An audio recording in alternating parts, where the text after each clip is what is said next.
Welcome to The Social Lens.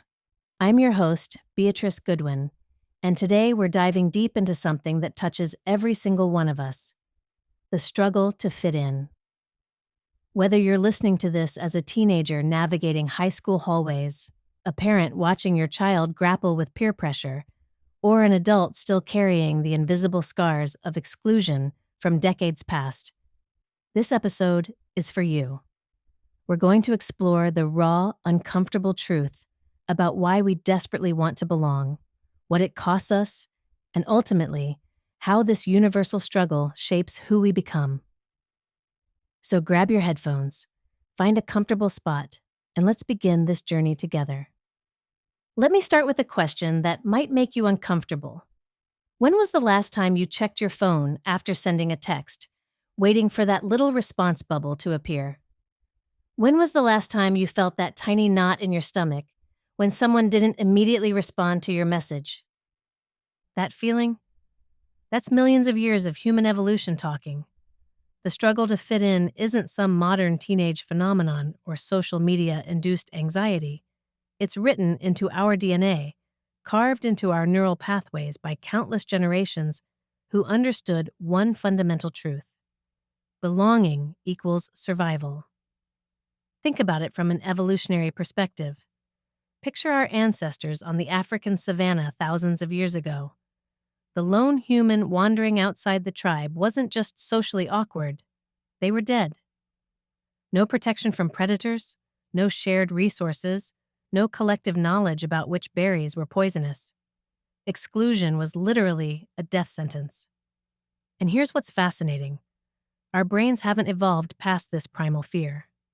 Scientific studies using brain imaging show that when we experience social rejection, the same neural pathways light up as when we experience physical pain. Your brain literally cannot tell the difference between a broken bone and a broken heart, between a physical wound and social exclusion.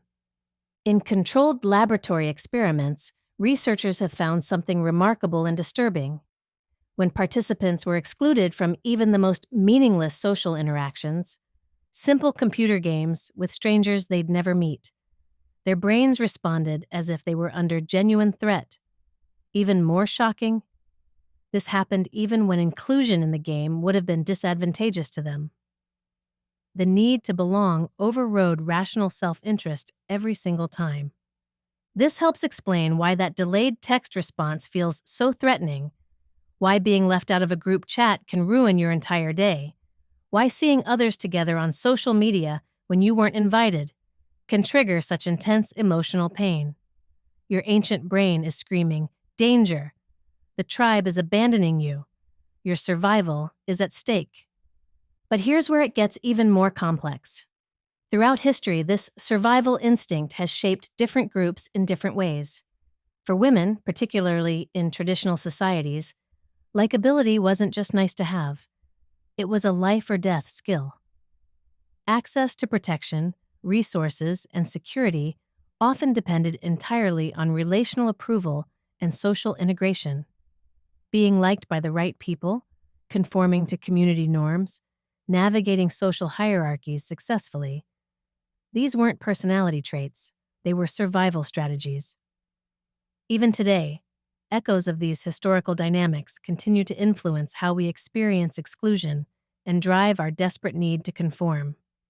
When you feel that crushing anxiety about not fitting in, you're not being dramatic or oversensitive. You're responding to the same primal alarm system that kept our species alive for millennia. Now let's talk about where this pressure to fit in actually comes from in our daily lives.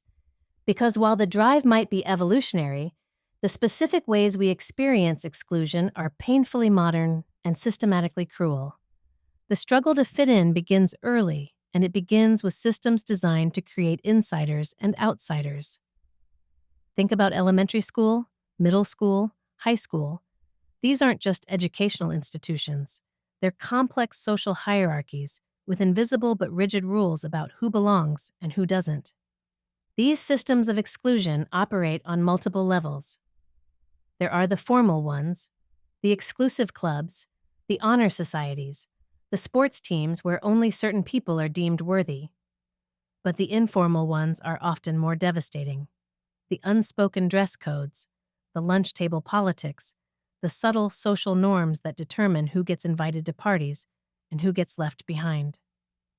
What makes this particularly painful is that membership and acceptance are rarely based on personal merit, integrity, or character. Instead, they're dependent on arbitrary standards that often have nothing to do with who you are as a human being. Your family's income level determines your clothing brands. Your parents' education level influences your vocabulary and cultural references. Your genetic lottery, your height, your facial features, your body type becomes a proxy for your social worth. I want you to imagine being 12 years old and walking into a school cafeteria. You're scanning the room, trying to figure out where you belong, but the rules aren't posted anywhere. You have to decode them through painful trial and error. Sit at the wrong table, and you're met with stares, whispers, or direct rejection. Wear the wrong clothes, and you're marked as an outsider before you even speak. The absence of representation in these social structures sends particularly cruel messages. When certain racial, ethnic, or economic groups are completely excluded from activities, clubs, or social circles, it reinforces the devastating perception that inclusion is a privilege reserved for a select few rather than a basic human right. Here's what's even more heartbreaking. Sometimes people try to challenge these unjust norms. They attempt solidarity with those being excluded. They speak up against unfair treatment. They extend kindness to the outcasts. But these efforts often go completely unnoticed or are actively discouraged by the social system. This creates a devastating dissonance between moral courage and social validation. You can do the right thing and still be punished for it. The adolescent search for acceptance intensifies all of these dynamics exponentially. Junior high and middle school are particularly brutal because this is when social positioning becomes incredibly salient. Physical development happens at different rates, creating visible markers of difference. Some kids look like adults while others still look like children, and these developmental differences become ammunition for social comparison and exclusion. Those who don't conform, whether through appearance, behavior, family background, or interests, often report feeling hypervisible in their difference. Every day becomes a performance of trying to minimize the things that mark you as an outsider, while desperately attempting to amplify anything that might earn acceptance. Even friendship, when you can find it, doesn't fully protect you from these structural hierarchies. Having a best friend might provide emotional refuge, but it doesn't change your position in the broader social ecosystem. You might have someone who accepts you completely, but you still face peer scrutiny and systemic exclusion in the larger group. Let me describe a scene that might sound familiar. You walk into a party, and immediately your body begins betraying you. Your eyes automatically scan for exits, not because you're planning to leave, but because your nervous system needs to know there's an escape route. Your body temperature starts fluctuating wildly. One moment you're sweating, the next you're cold. There's a buzzing sensation under your skin, like electricity running through your nerves. Your movements become jerky and unnatural. Your laugh sounds forced and frantic, even to your own ears. You're acutely aware of every gesture, every word, every facial expression, while around you, others seem to move through social interactions with an ease that feels almost magical. The contrast between their natural flow and your painful self-consciousness makes you feel like you're wearing a neon sign that says, "I don't belong here." This is the brutal physical reality of the struggle to fit in. It's not just emotional discomfort, it's a full-body experience that can be genuinely overwhelming. For many people, these intense physiological responses drive them toward withdrawal and reclusiveness. Social gatherings become something to endure rather than enjoy, leading to increased reliance on solitary activities that feel safer and more manageable. Reading, personal hobbies, creative pursuits, these become refuges from the exhausting performance of trying to appear socially normal. But here's the thing. Most people become incredibly skilled at hiding this internal chaos. They develop elaborate defensive strategies to navigate social expectations and maintain a facade of normalcy. Some become perfectionists, believing that if they can just be flawless enough, they'll earn acceptance. Others use self-deprecating humor, constantly making jokes at their own expense to deflect potential criticism. Some people swing in the opposite direction, developing a kind of defensive arrogance. If they can't fit in naturally, they'll position themselves as above the need to fit in. Others become masters of shifting blame or avoiding confrontation entirely. Many throw themselves into work or personal projects with obsessive intensity, using productivity as both a distraction and a way to prove their worth. These defensive mechanisms can actually be quite effective at creating the appearance of social competence and integration. From the outside, these individuals might seem confident, successful, even charismatic. But internally, they're running on a constant state of high alert, monitoring every social interaction for signs of rejection or judgment. The mental and emotional energy required to maintain these performances is absolutely exhausting. It's like running a marathon while pretending you're just out for a casual stroll. The sustained effort rapidly depletes both emotional and physical resources, leading to what psychologists call social fatigue. The bone-deep exhaustion that comes from constantly managing your presentation to the world. This exhaustion follows people into adulthood, affecting their families, careers, and relationships. They might consistently avoid crowds, leave social events early, or limit their participation in group activities.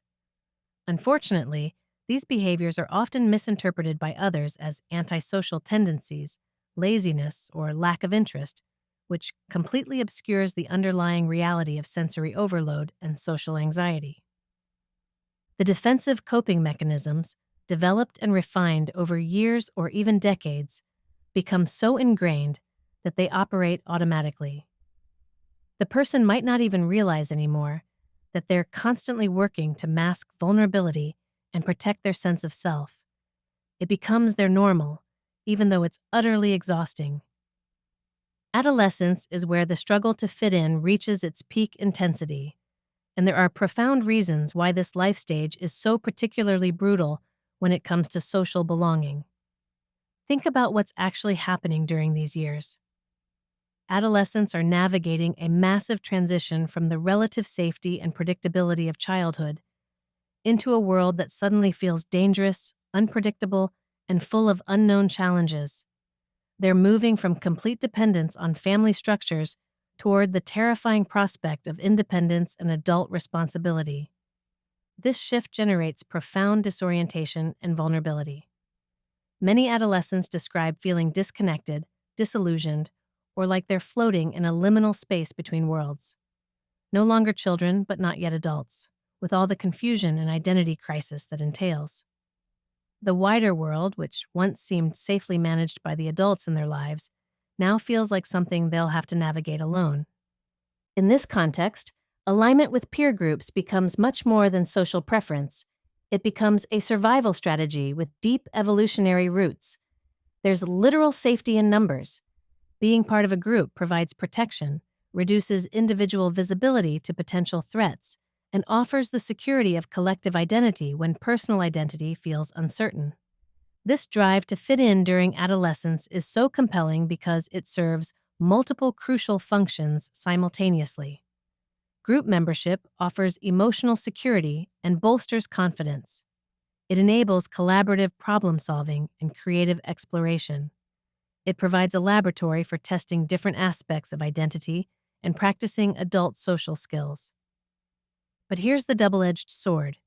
While peer affiliation offers support and shared purpose, it also carries significant risks. Group dynamics can encourage conformity, impulsivity, or risk-taking behaviors that might have dangerous consequences. The very thing that provides safety can also create new dangers. In traditional cultures, this tension was managed through formal rites of passage. Boys might engage in structured, supervised risk-taking activities that culminated in ceremonial recognition of their readiness for adult responsibility. Girls were formally acknowledged for entering fertility and full community participation. These rituals provided several crucial elements that are largely missing from modern adolescent experiences.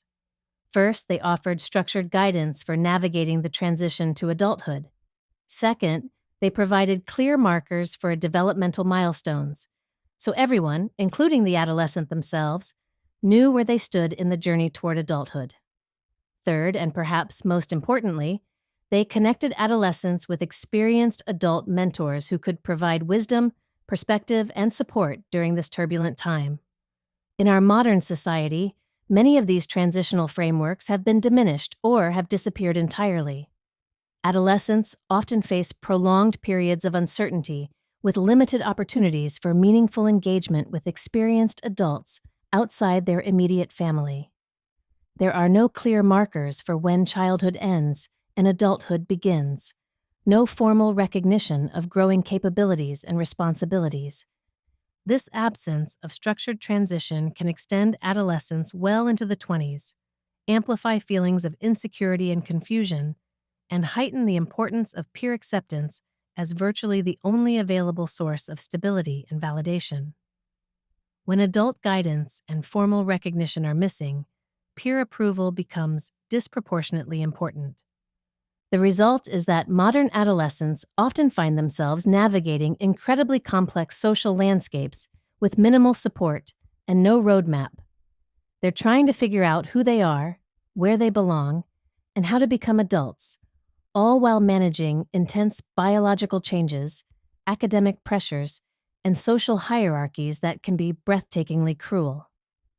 So far, we've talked about why the drive to fit in is so powerful and what makes it so challenging. But let's get practical. What does it actually take to fit in? How does someone move from being an outsider to being accepted by a group? The first thing to understand is that fitting in rarely happens overnight. It's not like the movies where the outsider has one moment of heroics or gets a makeover and suddenly everyone accepts them. Real belonging grows gradually through consistent participation, small contributions, and the patience to observe and understand group dynamics. At first, an individual trying to fit in will almost certainly feel awkward, invisible, or out of place. They're trying to decode unspoken social codes, figure out the group's values and rhythms, and find ways to contribute without overstepping boundaries they don't fully understand yet. This initial phase can be incredibly uncomfortable because you're essentially learning a new language while everyone else is speaking fluently. But here's what actually works. Showing up consistently, whether it's attending meetings, participating in discussions, or simply being present when the group gathers, consistency signals reliability and investment. Each small action, each deliberate effort to engage, communicates that you're serious about being part of this community. Over time, these gestures accumulate, forming the foundation for trust and connection.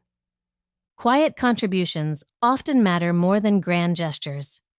The person who offers to help clean up after events, who volunteers for tasks no one else wants, who provides support during difficult projects, these individuals demonstrate commitment through actions rather than words. These contributions are rarely noticed immediately, but they speak volumes about character, integrity, and willingness to invest in the collective good. Here's something crucial. True inclusion doesn't happen through mimicking others or seeking approval through superficial conformity. Groups can sense inauthenticity and attempts to be someone you're not usually backfire. Instead, fitting in is about consistently showing up as a dependable, supportive presence while remaining genuine to your own values and personality. The process requires significant patience. You might contribute for weeks or months before feeling truly accepted. You might help with important projects and still feel like you're on the periphery. This is normal. Trust and acceptance develop slowly, and trying to rush the process often undermines it. Help, both giving and receiving it, is central to this progression. Start small. Ask thoughtful questions, offer relevant advice, assist with minor tasks. As familiarity and trust grow, contribute in ways that address deeper needs or challenges faced by the group. Pay attention to what the group actually struggles with, not just what they say they need.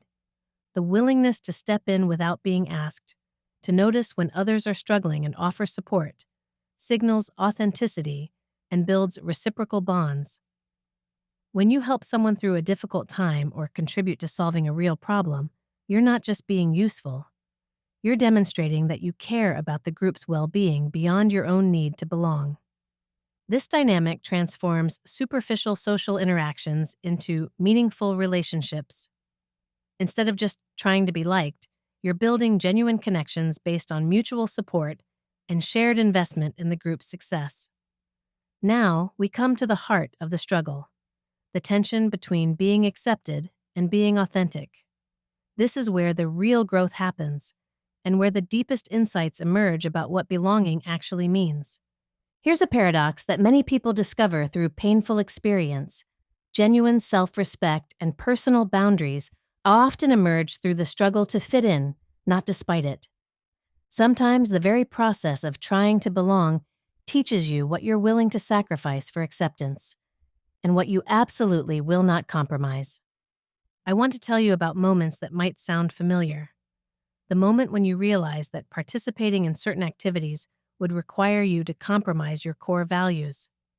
The moment when peer pressure asks you to do something that feels fundamentally wrong. The moment when you have to choose between being accepted by a group and maintaining your integrity. These are defining moments, and they're often incredibly lonely. When you choose authenticity over acceptance, you might find yourself leaving situations that feel misaligned, refusing to participate in activities that compromise your values, or standing up for principles even when it costs you socially. The profound realization that emerges from these experiences is that acceptance cannot come at the expense of authenticity. True belonging, the kind that actually nourishes your soul, is not the mere accumulation of social approval. It's the recognition of self-worth and the ability to engage with others without compromising your fundamental identity. This distinction between fitting in and truly belonging is crucial. Fitting in often involves performing or modifying yourself to meet external expectations. You become a social chameleon, shifting your personality, interests, or values depending on who you're with. While this might earn you temporary acceptance, it creates a hollow kind of belonging because the group doesn't actually know or accept the real you. Authentic belonging, by contrast, arises when individuals are valued for who they are, not for what they can pretend to be. This kind of acceptance feels completely different. Instead of the exhausting vigilance required to maintain a performance, authentic belonging creates space for genuine self-expression, growth, and connection. Environments that foster authentic belonging have several recognizable characteristics. They honor individual differences rather than demanding conformity. They recognize and celebrate the unique contributions each person brings. They build loyalty based on genuine appreciation rather than conditional acceptance. They provide inclusion that doesn't require anyone to hide or minimize parts of themselves. In these healthier social environments, individuals can move beyond the precariousness of conditional acceptance toward a deeper sense of social and personal fulfillment. They can disagree with the group without fear of ejection. They can be themselves on good days and bad days without losing their place. They can grow and change without having their belonging questioned. The journey from fitting in to belonging is ultimately a negotiation between societal pressures and inner authenticity. The struggle to fit in shapes behavior, perception, and self-esteem in profound ways, but it also provides opportunities to cultivate resilience, empathy, and discernment. Through navigating these challenges, individuals learn to distinguish between superficial approval and meaningful connection. They discover that lasting acceptance, both from others and from themselves, is grounded in authenticity rather than conformity. As we near the end of our exploration, I want to talk about what lies beyond the struggle, how this universal human experience ultimately shapes us into more complete, compassionate, and authentic people. The struggle to fit in, for all its pain and complexity, serves a crucial developmental function. It's not just an obstacle to overcome, but a teacher that offers profound lessons about human nature, social dynamics, and personal integrity. The people who have wrestled most deeply with questions of belonging often emerge with the greatest capacity for empathy, the strongest sense of self, and the clearest understanding of what authentic community looks like. Think about the individuals in your life who seem most genuinely accepting of others, most comfortable with difference, most skilled at creating inclusive environments. Chances are, these are people who have experienced exclusion themselves. They've felt the pain of not belonging, and that pain has taught them something invaluable about the human need for acceptance and dignity. The struggle to fit in cultivates resilience in ways that easier paths cannot. When you've had to work for acceptance, when you've faced rejection and survived it, when you've learned to value your own worth, independent of external validation, you develop an inner strength that can't be shaken by temporary setbacks or social disapproval. This resilience becomes a superpower in adulthood. While others might be devastated by workplace politics, relationship conflicts, or social rejection, those who have already wrestled with belonging have developed the emotional tools to navigate these challenges with greater equanimity. The experience also develops discernment, the ability to distinguish between relationships and environments that are genuinely nourishing versus those that demand harmful compromises. People who have struggled to fit in often become excellent judges of character and social dynamics because they've had to develop these skills for survival. But perhaps most importantly, the struggle to fit in ultimately teaches us about the difference between belonging and fitting in. Belonging is about being valued for who you are. Fitting in is about being valued for who you can pretend to be. Belonging nourishes your authentic self. Fitting in requires you to suppress parts of yourself. Once you understand this distinction experientially, not just intellectually, but in your bones, you become much more selective about the communities you invest in and the relationships you pursue. You start asking different questions. Does this environment allow me to be authentic? Do these people appreciate my genuine contributions? Can I be myself here and still be valued? This shift in perspective is liberating. Instead of desperately trying to earn acceptance from anyone and everyone, you begin to seek out and create environments where authentic belonging is possible. You become both more selective about where you invest your social energy and more generous in creating inclusive spaces for others. The transformation from someone struggling to fit in to someone who understands authentic belonging often creates natural leaders and community builders. Having experienced exclusion, these individuals become passionate about creating inclusion. Having felt the pain of conditional acceptance, they become committed to offering unconditional positive regard to others.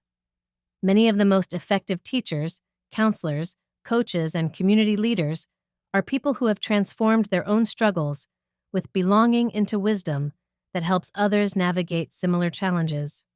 As we wrap up, here's a thought to carry with you. The struggle to fit in isn't a weakness. It's a sign you're alive to something deeper.